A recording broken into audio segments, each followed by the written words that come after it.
दोबारा से स्टार्ट करते हैं।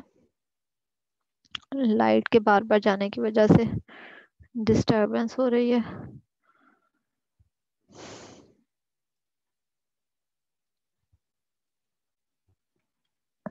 हम यहाँ पे थे कि डिफरेंट टूल्स अवेलेबल हैं रिक्वायरमेंट को मैनेज करने के लिए, और आप खुद से भी टूल्स डेवलप कर सकते हैं। टूल जो रिक्वायरमेंट मैनेजमेंट के लिए होते हैं उसमें क्या क्या चीज़ें होनी चाहिए। अब जो टूल डेटाबेस सिस्टम हो फॉर स्टोरिंग रिक्वायरमेंट्स को, large amount of data definitely आपने स्टोर करना है, रिक्वायरमेंट को स्टोर करना है, उनके अगेंस्ट ट्रेसेबिलिटी, रिक्वायरमेंट को ट्रेसेबल बनाए, उनके अगेंस्ट जितने भी आर्टिफैक्ट हैं, जितनी वर्क प्रोडक्ट हैं आपने सेव करनी है। Document analysis and generation facility to help construct requirement database and to help create requirement document. उस टूल के अंदर एक तो स्टोरिंग रिक्वायरमेंट की एबिलिटी होनी चाहिए, रिक्वायरमेंट एनालिसिस किया जा सके जिसमें आप जनरेट भी इवन कर सको कि फॉर एग्जांपल अगर मैं कोई इस रिक्वायरमेंट के अगेंस्ट R1 के अगेंस्ट कौन कौन से आर्टिफैक्ट हैं वो हाईलाइट कर दे, कोई रिपोर्ट जनरेट कर दे। Change management facility which help ensure that changes are properly assessed and costed.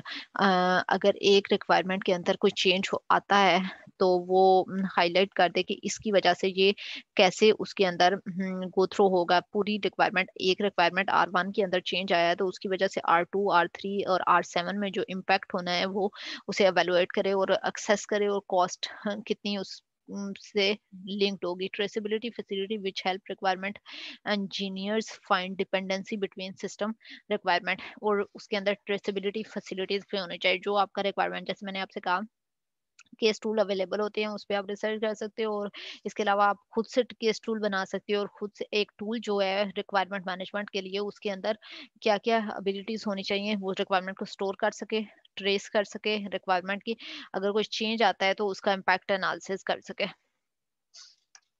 आपको रिपोर्ट जनरेट करके इस फॉर्म में बना सके। रिक्वायरमेंट मैनेजमेंट सिस्टम में होता क्या है, जैसे आपकी नेचुरल लैंग्वेज में रिक्वायरमेंट डॉक्यूमेंट्स है, रिक्वायरमेंट को कन्वर्ट किया जाता है जो कि डाटाबेस के अंदर सेव हो जाएंगी, ताकि सेव करने के लिए सेव हो जाए। ब्राउजर के थ्रू आप रिक्वायरमेंट देख रहे हो, रिक्वायरमेंट के सिस्टम में क्यूरी कर सकते हो, रिपोर्ट जनरेट कर सकते हो। चेंज कंट्रोल सिस्टम कोई होगा जो चेंजेस को मैनेज कर रहा होगा, रिक्वायरमेंट की रिपोर्ट्स जनरेट की जा सकती हैं। ट्रेसेबिलिटी सपोर्ट सिस्टम होगा, ये चेंज कंट्रोल मेन उसमें क्या क्या आर्टिफैक्ट्स हैं, एक तो आपका डेटाबेस सिस्टम होगा जो इसे में सेव होंगी, चेंज कंट्रोल सिस्टम होगा, और ट्रेसेबिलिटी सपोर्ट सिस्टम होगा।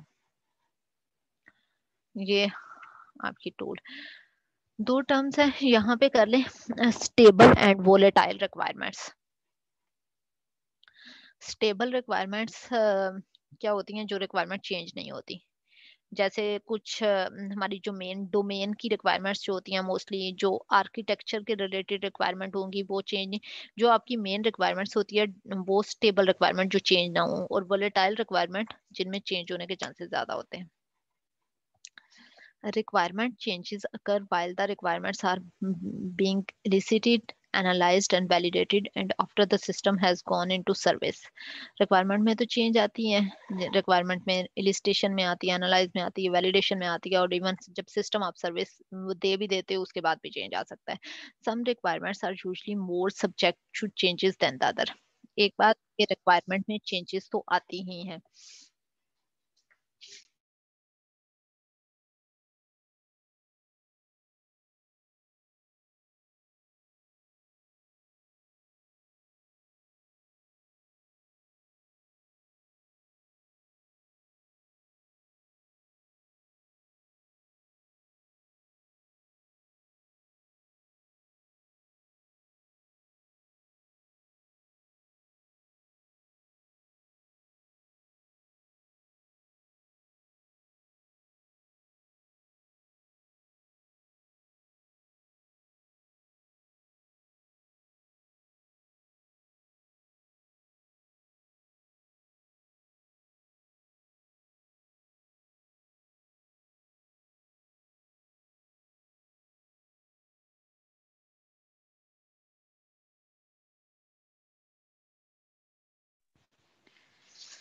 अच्छा, स्टेबल रिक्वायरमेंट्स होती हैं और वोलेटाइल रिक्वायरमेंट्स। रिक्वायरमेंट्स में चेंजेस तो आनी है, किसी भी स्टेज पे आ सकती हैं। कुछ रिक्वायरमेंट्स ऐसी होती हैं जिनमें ज्यादा चेंजेस आने के चांसेस होते हैं। स्टेबल रिक्वायरमेंट्स कौन सी होती हैं? जिनमें ज्यादा चेंजेस, उनको हम वोलेटाइल कहते हैं। स्टेबल रिक्वायरमेंट्स क्या होती हैं? Are concerned with the essence of a system and its application domain. जो डोमेन के रिलेटेड, आर्किटेक्चर के रिलेटेड ये रिक्वायरमेंट्स हैं, they change more slowly than volatile requirement. इनमें चेंज आने के चांसेस कम होते हैं। Volatile requirements are specific to the instantiation of the system in a particular environment and for the particular customer. अब इनमें जो रिक्वायरमेंट बहुत ज्यादा प्रोन होती हैं चेंज के, जिनमें चेंज आने के चांसेस बहुत ज्यादा होते हैं। अगर हम एग्जांपल लेते हैं एक ईआरपी सिस्टम की, ईआरपी सिस्टम में कुछ एक होता है बेस, उसकी होती है जो कि आपने डेवलप कर दिया, आपने जो सबके लिए सेम होगा, आर्किटेक्चर आपने बना दिया।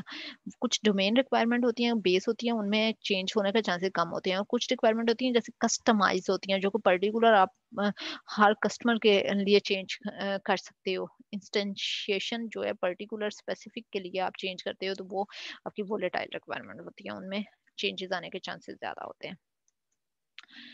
रिक्वायरमेंट चेंज किन किन रीजन की वजह से आती हैं, कौन से फैक्टर्स हैं? जैसे मैंने पहले आपको स्टार्ट में एक बात की थी, जनरल बात की थी कि कुछ चेंज एक्सटर्नल भी हो सकता है और इंटरनल भी हो सकता है। एक्सटर्नल, इंटरनल कौन सा होगा? लाइक एलिस्टेशन में, निगोशिएशन में, प्रायोरिटाइजेशन में, कंसेंसस करते हुए या वैलिडेट करते हुए, एम्बिग्यूटीज को खत्म करते हुए, टेस्टिंग, टेस्ट केस बनाते हुए, रिक्वायरमेंट टेस्टेबल नहीं है तो उस वजह से आप चेंज करते हो। तो ये जो हमारी टीम की तरफ से आता है उसको हम इंटरनल चेंज कहते हैं, और जो कस्टमर की तरफ से आएगा उसको आप एक्सटर्नल चेंज कहते हो। तो उसके उसी बेस पे अगर हम देखते हैं तो रिक्वायरमेंट चेंज के फैक्टर कौन कौन से होते हैं? Requirements error, conflicts and inconsistency. ये क्या है? ये इंटरनल की तरफ से है। Requirements error, conflicts and inconsistency. As requirements are analyzed and implemented, errors and inconsistency emerge and must be corrected. These may be discovered during requirement analysis, validation or later in the development process. ये वो ये वाले वो factors हैं जो कि internal हैं।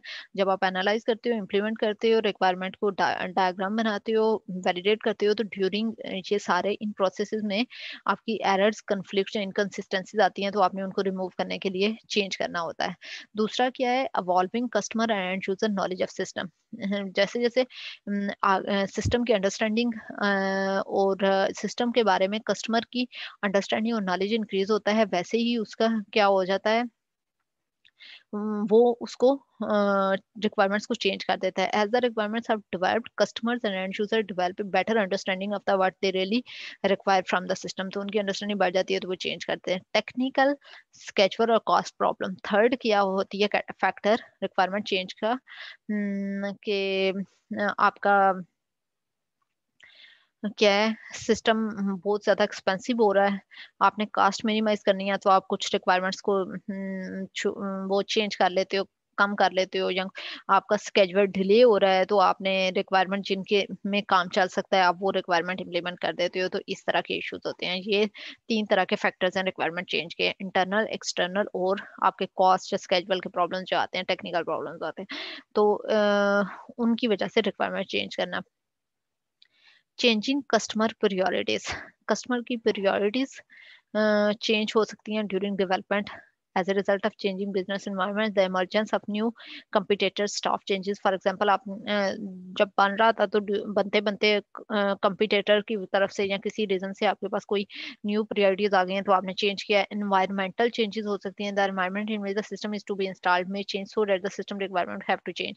जिसमें इंस्टॉल करना था वो चेंज हो गया है बनते बनते, तो आपने चेंजेस आपको रिक्वायरमेंट करने। Organisational changes, the organization which intend to use the system may change its structure and process resulting in the system. For example, आप ERP सिस्टम बना रहे हैं और जिस ऑर्गेनाइजेशन में इंप्लीमेंट करना था उन्होंने अपनी प्रोसेस के अंदर जिस प्रोसेस को आप ऑटोमेट कर रहे थे उन्होंने उस प्रोसेस में कोई चेंज कर लिया है, ऑर्गेनाइजेशन में ही कुछ चेंज हुआ है अपने प्रोसेस में, तो डेफिनेटली आपकी रिक्वायरमेंट भी चेंज होगी क्योंकि आप तो उसी प्रोसेस को ऑटोमेट कर रहे हो।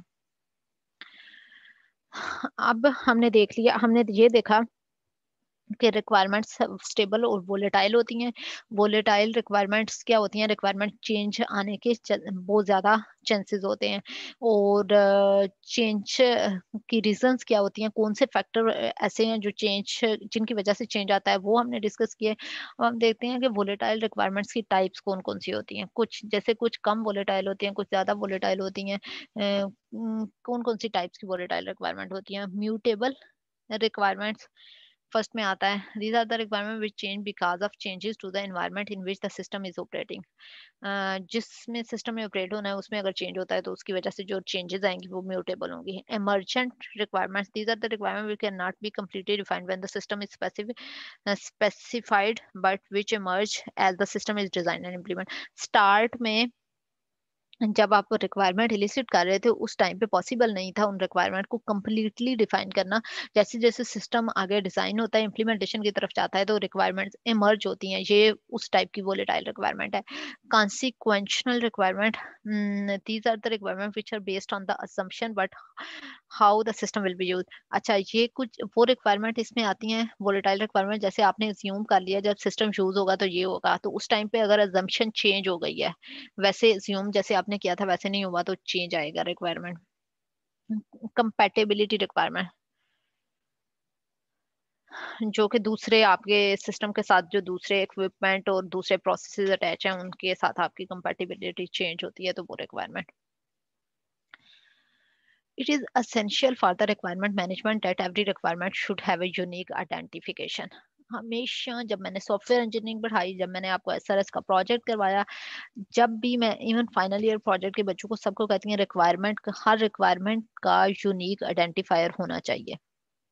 रिक्वायरमेंट ट्रेसेबल नहीं होगी तो वो रिक्वायरमेंट को मैनेज नहीं किया जा सकता। और रिक्वायरमेंट अगर ट्रेसेबल करना है तो उसके लिए आपका आइडेंटिफायर होगा, और उस रिक्वायरमेंट के अगेंस्ट हर आर्टिफैक्ट जो है उसकी भी एक यूनिक आइडेंटिफिकेशन होनी चाहिए। तो रिक्वायरमेंट मैनेजमेंट में रिक्वायरमेंट का यूनिक आइडेंटिफिकेशन होना जरूरी है। The most common approach is requirement numbering based on the chapter और section in the requirement document. आप नंबरिंग दे सकते हैं, जैसे 1 2 3 4 की फॉर्म में दे सकते हैं। मैंने हमेशा आपको जो एग्जांपल दिया R1 R2 R3, हमारा ये होता है यूज केस को अगर आइडेंटिफिकेशन देनी है तो UC1 UC2 इस तरह से दे देते हैं। टेस्ट को इसको TC1 2 3 4 इस तरह से कर देते हैं। एक्टिविटी डायग्राम को हम उससे कर सकते हैं, आइडेंटिफायर बना लेते हैं, जहां आप नंबर्स भी दे सकते हो। प्रॉब्लम क्या है इसके साथ, number can not be unambiguously assigned until the document is complete. Ambiguous हो सकते हैं। असाइनिंग चैप्टर और section number is an implicit classification of the requirement. This can be mislead reader of the document into thinking that the most important relationship are with requirement in the same section। अच्छा, यहाँ पे जो कह रहे हैं कि requirement की unique identification होनी चाहिए। अगर यूनिक आइडेंटिफिकेशन जो है, अगर हम सिर्फ नंबर की फॉर्म में, मैंने तो आपसे कहा R1 R2 ऐसे कोई हम स्पेसिफिक सिंबॉलिक रिप्रेजेंटेशन देते हैं ताकि जो मीनिंगफुल हो। अगर हम सिर्फ नंबर की फॉर्म में देते हैं, एक तो जब डॉक्यूमेंट आपकी जैसे जैसे अपडेट होती जाती है, अगर बीच में से कोई डिलीट होता है तो वो ऑटोमेटिकली अपडेट हो जाता है। क्रॉस रेफरेंसिंग अगर आपने नहीं की हुई उसकी, तो वो आपका नंबर चेंज हो जाएगा, आप ट्रेसेबिलिटी नहीं कर सकते। तो इसके कुछ ड्रॉबैक दिए हुए हैं कि नंबर की फॉर्म में आप देते हैं तो क्या क्या हो सकता है। रिक्वायरमेंट आइडेंटिफिकेशन की कौन कौन सी टेक्निक यूज की जा सकती हैं? डायनामिक री नंबरिंग, डेटाबेस रिकॉर्ड। पिछले जो प्रॉब्लम मैंने आपको बताया उसको सॉल्व करने के लिए आपको बताया जा रहा है कि डायनामिक री नंबरिंग हो सकती है, डेटाबेस रिकॉर्ड आइडेंटिफिकेशन हो सकता है, सिंबॉलिक आइडेंटिफिकेशन यूज की जा सकती है।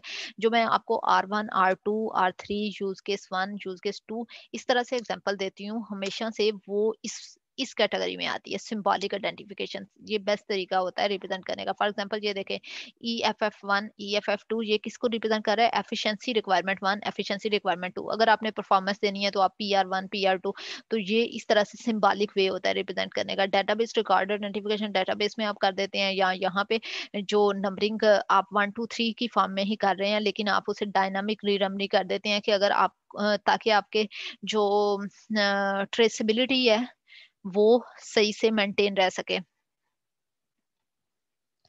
क्रॉस रेफरेंसिंग करके। रिक्वायरमेंट्स को आइडेंटिफिकेशन कर ली, अब रिक्वायरमेंट को स्टोर करना है। Requirement has to be stored in such a way that they can be access easily and related to other system requirement, easily आप एक्सेस कर सको। पॉसिबल स्टोरेज टेक्निक कौन कौन सी है? एक क्या है, वर्ड प्रोसेसर फाइल्स, जैसे आप डॉक्यूमेंट बनाते हैं, जैसे आपने एसआरएस डॉक्यूमेंट एक वर्ड की बनाई। दूसरी क्या हो सकती है, आप डाटाबेस बना सकते हो रिक्वायरमेंट को सेव करने के लिए। वर्ड प्रोसेस के क्या बेनिफिट्स और क्या ड्रॉबैक्स हैं वो देख लेते हैं। बेनिफिट्स क्या होते हैं, जब आप वर्ड की फॉर्म में डॉक्यूमेंट बना लेते हो तो requirements are stored in the same place, एक ही जगह पे हैं। Requirement may be access by anyone with right word process, it is easy to produce the final requirement document. Disadvantage क्या है, requirement dependency may be externally maintain, search facilities are limited, not possible to link requirement, एक दूसरे से link trace करना मुश्किल होता है। Not possible to have version control, नहीं किया जा सकता। नो ऑटोमेटेड नेविगेशन फॉर्म, जो एक्स्ट्रा फैसिलिटीज होती हैं जो डाटाबेस सिस्टम में और जो आप दूसरे सिस्टम में टूल अवेलेबल आपको देते हैं वो आप नहीं कर सकते, ये इसके डिसएडवांटेज है वर्ड प्रोसेस में अगर आप बनाते हैं। और अगर आप डाटाबेस में सेव कर रहे हैं, each requirement is represented as one और मोर डाटाबेस एंटिटीज के तौर पर database query language use to access requirement को करने के लिए क्यूरी लैंग्वेज यूज करेंगे। इसके फायदे क्या है, नुकसान क्या है? बेनिफिट क्या होंगे? Good query and navigation facility, support for change and version management आप किया जा सकता है, अपडेट होगी तो आपको प्रीवियस वर्जन और नेक्स्ट वर्जन आपको अपडेट मिलेगा। डिसएडवांटेज क्या है? रीडर में नॉट हैव द सॉफ्टवेयर, आपको के पास हो सकता है कि अब डिफरेंट बैकग्राउंड से रीडर, जब यूजर है, यूजर को डाटाबेस यूज करनी नहीं आती तो वो उसे एक्सेस नहीं कर सके। The link between the database and the requirement document must be maintain. आज के लेक्चर के लिए इतना ही है। अभी मैं इसके बाद, अभी हमारा रिक्वायरमेंट मैनेजमेंट का टॉपिक कंप्लीट नहीं हुआ, हमने रिक्वायरमेंट मैनेजमेंट को स्टार्ट किया, उसमें देखा है कि क्या होता है, हमने चेंजेस को मैनेज करना होता है। उसके लिए आपको चेंज कंट्रोल बोर्ड होना चाहिए चेंज को मैनेज करना। चेंज एक डेटाबेस होनी चाहिए जिसमें रिक्वायरमेंट सब पड़ी हैं, रिक्वायरमेंट को ट्रेसेबल होना चाहिए, ट्रेसेबिलिटी कंट्रोल का सिस्टम होता है, चेंज कंट्रोल का सिस्टम होता है। और हम कहते हैं रिक्वायरमेंट को, हमने कहा कि यूनिक आइडेंटिफायर होना चाहिए और रिक्वायरमेंट का स्टोरिंग का एक सिस्टम होना चाहिए। वो डाटाबेस भी हो सकता है, वो वर्ड भी हो सकता है। और वर्ड के क्या बेनिफिट और नुकसान है, डाटाबेस की क्या बेनिफिट नुकसान है, आज के लेक्चर में हमने इतना देखा। आगे हम इसी पे कंटिन्यू करेंगे।